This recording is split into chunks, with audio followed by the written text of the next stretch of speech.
Bonjour, dans ce cours, nous allons découvrir comment montrer que deux droites sont parallèles en utilisant la mesure des angles. Jusqu'ici, ce que nous avions appris sur les droites parallèles, c'est qu'elles avaient deux propriétés. La première propriété, c'est que si deux droites, D1 et D2, sont perpendiculaires à une même troisième droite, D3, alors elles sont parallèles entre elles.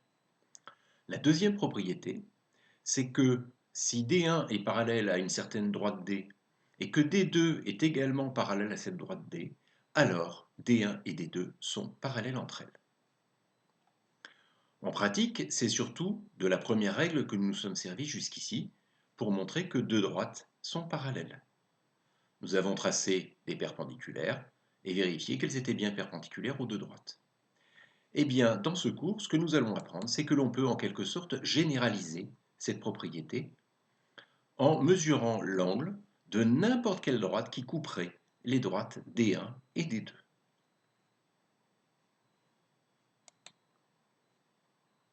Pour cela, nous allons devoir commencer par préparer un certain nombre de choses au niveau du vocabulaire.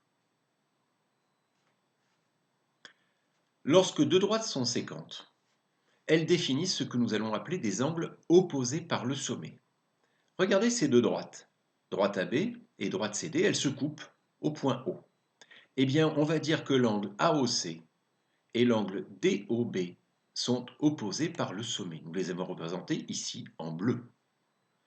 De la même façon, les deux angles obtus AOD et COB sont également opposés par le sommet. Eh bien, ces angles opposés par le sommet, ils ont une propriété très importante. C'est que lorsque deux angles sont opposés par le sommet, comme AOC et DOB, eh bien, ils ont la même mesure. Et bien évidemment, c'est la même chose pour AOD et COB, qui ont également la même mesure. Nous allons aussi définir ce que nous appelons des angles alternes internes. C'est un petit peu plus compliqué, alors je vous demande beaucoup d'attention. Nous prenons ici deux droites, la droite AB et la droite CD.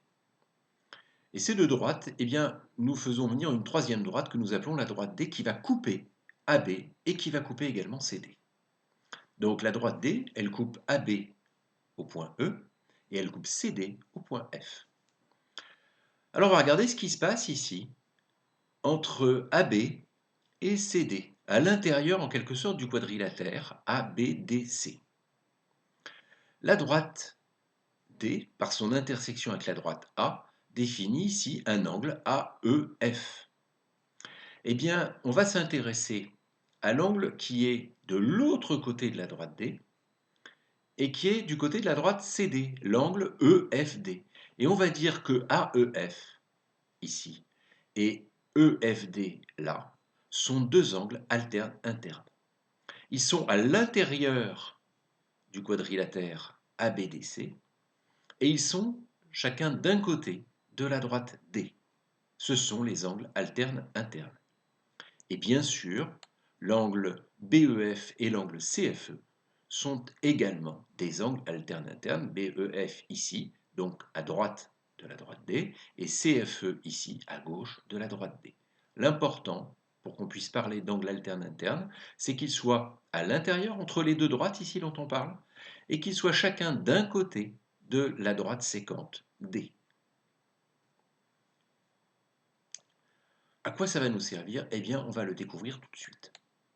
Prenons ici deux droites qui sont parallèles, la droite AB et la droite CD. Je sais qu'elles sont parallèles puisqu'elles sont bien perpendiculaires ici à une même droite.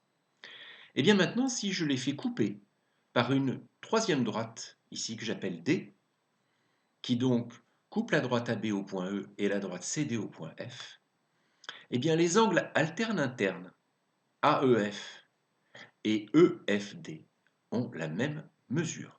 Et cela parce que mes deux droites sont parallèles. Et ce qui est intéressant, c'est que ça marche aussi dans l'autre sens. Et vous commencez à savoir qu'en mathématiques, quand ça marche dans l'autre sens, on dit que c'est réciproque. Eh bien, réciproquement, ici, si j'ai deux droites AB et CD, qui sont coupées par une troisième droite D, et que les angles alternes et interne sont de même mesure, eh bien ces deux droites sont parallèles. Ici, l'angle AEF mesure 35 degrés, l'angle EFD mesure aussi 35 degrés. Eh bien, du coup, je suis sûr que AB et CD sont parallèles. Et pour en avoir le cœur net, je peux vérifier en traçant une perpendiculaire et je vais m'apercevoir que la perpendiculaire à la droite AB est également perpendiculaire à la droite CD. Regardons maintenant ce que cela donne en pratique avec une mesure d'angle. Prenons ici deux droites qui sont en apparence parallèles.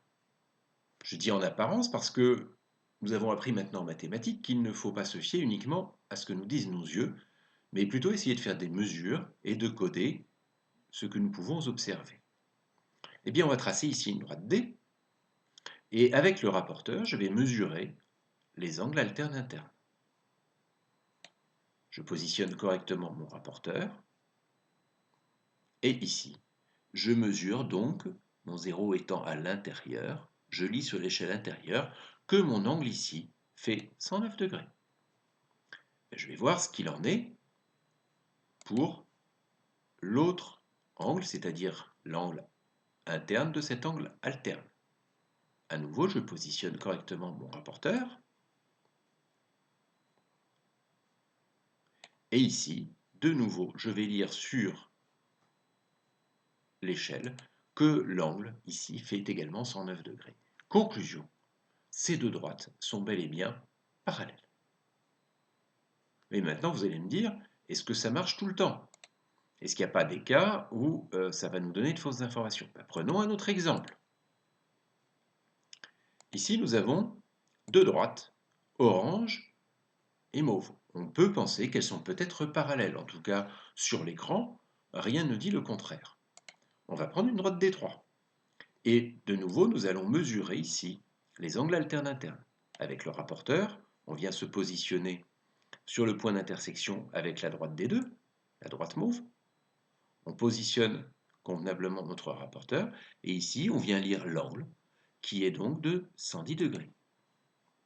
Nous allons regarder maintenant ce qu'il en est pour l'angle interne. Eh bien, l'angle interne ici, lorsque je vais positionner mon rapporteur, je vais me percevoir que lui ne fait que 108 degrés. 108 degrés, 110 degrés, ce n'est pas une grosse différence, mais ce n'est pas le même angle.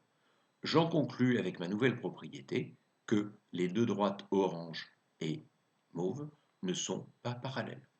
Et je peux le prouver. Regardons ici ce qui se passe. Effectivement, si je regarde très très loin de là où j'étais, eh bien ces deux droites ont bel et bien un point d'intersection, ce qui prouve qu'elles ne sont pas parallèles.